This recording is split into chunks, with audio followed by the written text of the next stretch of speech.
All right. Today's gospel reading will be from Matthew chapter 2, verses 13 through 23. As always, I'll be doing the explanation according to the Blessed Theophylact, who is an archbishop from the Ohrid region of Bulgaria from the 11th century.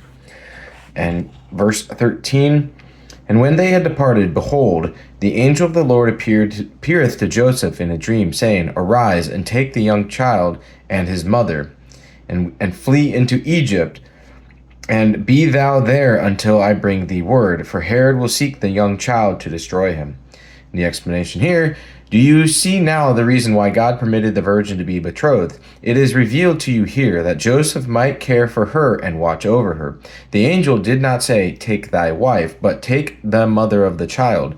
For once his suspicion had been allayed, and the righteous man had understood from the miracles attendant at his birth that everything was of the Holy Spirit, the angel no longer calls her Joseph's wife.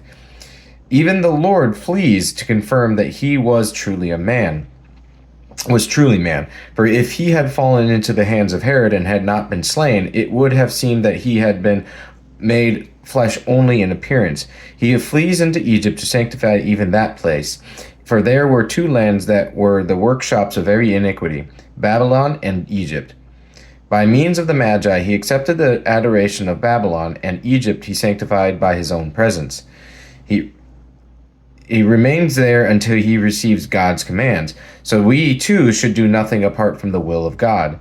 Behold the foolishness of a man who labors to prevail against the will of God. For if it is not of God, what do you fear?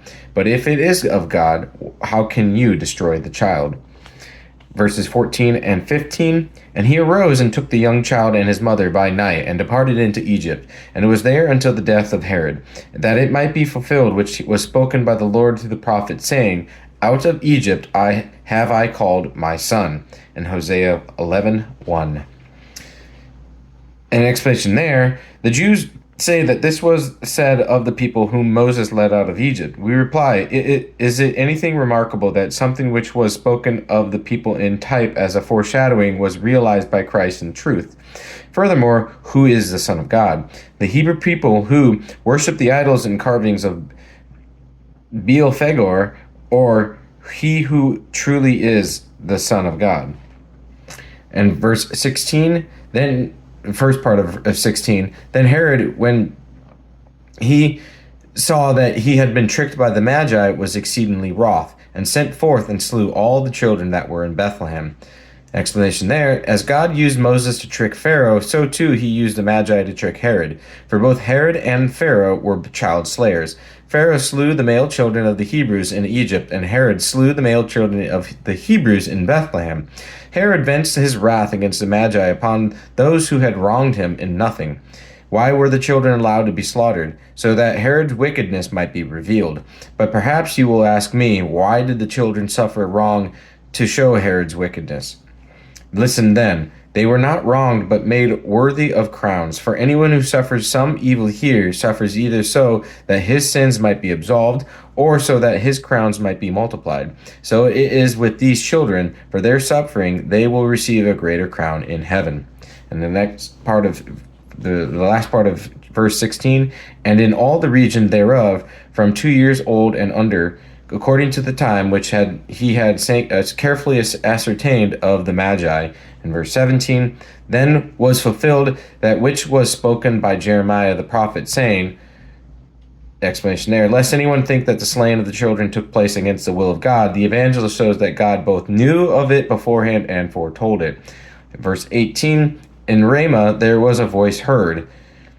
Ramah, explanation there, in Ramah is a place in Palestine of high elevation, for the name itself means high. This place fell by the lot to the inheritance of the tribe of Benjamin, who was a son of Rachel, and Rachel was buried in Bethlehem. By Rachel, therefore, the prophet Jeremiah means Bethlehem, for Rachel was buried in Bethlehem, as it said in Genesis 35:19. He is saying that weeping and lamentation will be heard from on high. Listen to what the prophet says. In the rest of 18, lamentation and weeping and great mourning, Rachel weeping for her children, that is, Bethlehem weeping for its children, and would not be comforted because they are not. In this life, rest of the explanation here, in this life they are no more, but their souls are immortal. First part of 19. But when Herod was dead, explanation there, Herod came to a bitter end, for with fever, torment of the bowels, itching, swelling of the feet, rotting of the private parts, breeding of worms, difficulty in breathing, trembling and spasms in every member, he cast off his evil soul. Finishing 19 and 20, behold, the angel of the Lord appeareth in a dream to Joseph in Egypt, saying, Arise and take the young child and his mother, and go into the land of Israel. Explanation there, he did not say flee, but go, for there was no longer any need for fear. And the rest of 20, for they are dead which sought the young child's soul. Explanation there, where is Apollinarius, who said that the Lord did not have the soul of a man? For here he is reproved. This false teaching of Apollinarius was condemned as heresy at the Second Ecumenical Council, held at Constantinople in 381 AD. The Greek word in the Gospel here translated as soul is psyche. It means literally the breath of life and can be variously translated into English as soul or life, depending on the context. The same is true of the Latin word anima, which from which we derive the word animate. In verses 21-22, and he arose and took the young child and his mother and came into the land of Israel. But when he heard that Archelaus was reigning in Judea in place of his father Herod, he was afraid to go thither. And the explanation here, Herod left 3 sons, Philip, Antipas, and Archelaus. He had directed Archelaus to be king and the other 2 tetrarchs. Joseph was afraid to go into the land of Israel, that is Judea, because Archelaus was similar to Herod, his father. Antipas was a young Herod who slew the forerunner. And finishing verse 22, and being warned by God in a dream, he withdrew to this district of Galilee. Explanation there, Galilee was not of the land of Israel, but of the Gentiles, and for this reason the Jews considered the Galileans an abomination. And verse 23, first part of it, and he came and dwelt in a city called Nazareth. Explanation, how is it that Luke says that after the Lord was born, he completed the 40 days, was held in the arms of Simeon, and then went down to Nazareth, as Luke said in chapter 2, verses 22 through 40. But here Matthew says that after the return from Egypt, he went to Nazareth. Learn, therefore, that Luke spoke of those things on which Matthew was silent. I will give an example. After the birth, he completed the 40 days and then went down to Nazareth. This is what Luke says. Matthew speaks of what took place afterwards, that he fled into Egypt and then returned from Egypt to Nazareth.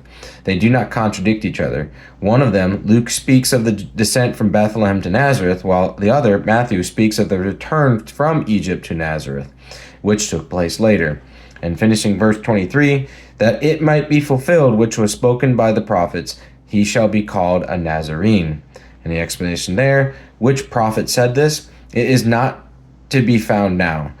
For many books have been lost because of both the carelessness of the Hebrews and the frequent captivities.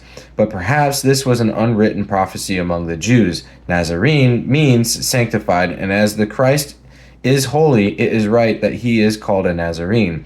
For by many prophets the Lord was called the Holy One of Israel, as you can see in Psalms 88:18 and is Isaiah 1:4.